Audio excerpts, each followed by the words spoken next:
Hey, remind me to never get in a fist fight with some Saudi Arabian guys in suits walking around with bone saws. Jamal Khashoggi, the Washington Post columnist who went into the Saudi consulate but never came out, was apparently murdered by a squad of 15 Saudis who later gave several explanations, starting with, they didn't know anything about it, to later, it was an interrogation that went bad, and to the latest and lamest, that it was a fist fight that got out of hand. Well, first of all, a 15-to-1 fist fight isn't something that goes bad. That's something that starts out bad for the one guy taking on 15 people. And how many people show up for an interview or a fist fight with a bone saw? Well, hey, it sure came in handy when Khashoggi was dismembered in many pieces.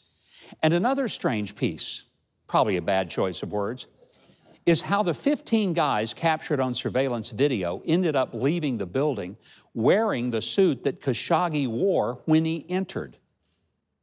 So did the fist fight happen after they all took their clothes off?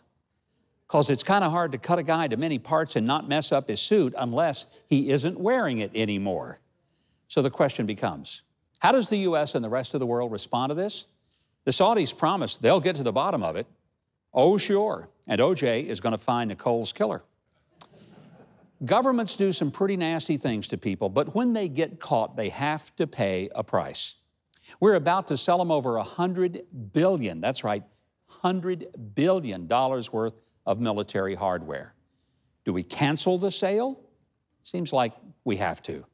Because if there's not a heavy price to pay for such savage behavior, the world will only see more of it. And let's be sure not to sell them any bone saws either. And that's a wrap.